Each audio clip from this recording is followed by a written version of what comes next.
In itself, it shouldn't have too much of a negative impact. Remember, the Chinese stock market is not as large relative to the Chinese economy as, say, the US stock market is in the US or in the UK. The stock market is still relatively underdeveloped. So if it corrects, it is a spectacular move, but it doesn't necessarily impact the economy all too much. But isn't there a sort of a multiplier effect in the fear factor, that people are scared, they don't know what's going to happen, they're not going to buy, so therefore the real economy is not going to have the same amount of activity going on? That's right. It's all about confidence, right? And economic growth is about confidence, investment is about confidence. So the Chinese authorities are trying to stabilize the market just to make sure that general economic confidence doesn't collapse along with the stock market. Can they stabilize the market?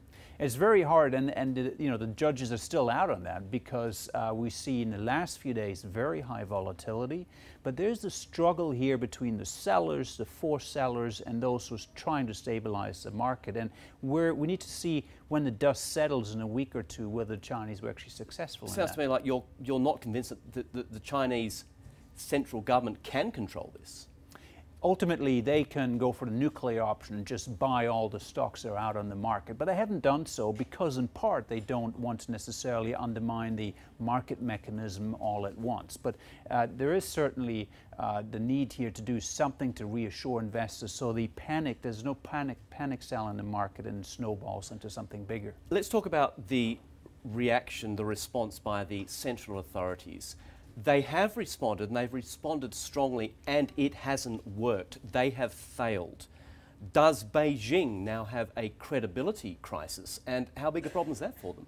Well, I think it's too early to tell for that, to be honest, because in part they can still ratchet up their response. We're maybe only halfway through this particular market correction, and they could still add measures to the market, and once the forced selling subsides, maybe the market does stabilize. But do you think they have been damaged at this stage, Fred, their right. credibility? There is a broader issue here, and that is that if Beijing says we want the market to go up, but the market goes down, there's clearly some people who then say, well, does Beijing really control not just the market, but the economy overall? And that is dangerous, because the economy right now requires a lot more stimulus in the months ahead just to stabilize growth. So we need confidence to remain intact in Beijing.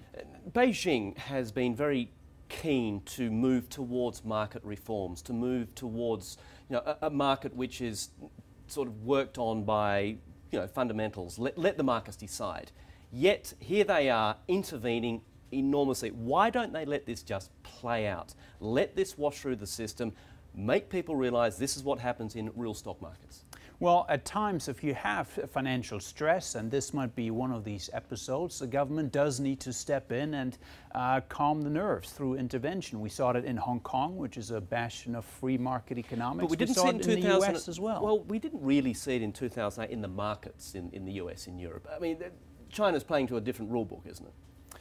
China is trying to move its economy from a very controlled state to a more liberalized state, and that is 2 steps forwards, 1 step back. So in this particular instance, when you do see a sharp market rally and then the risk of a sharp sell-off, there is obviously the knee-jerk reaction is to come in and try to stabilize the market. And perhaps that's a wise move, because if you just let things take their natural course, maybe in the short run that could be quite damaging, because the economy is in itself in a very precarious state at the moment.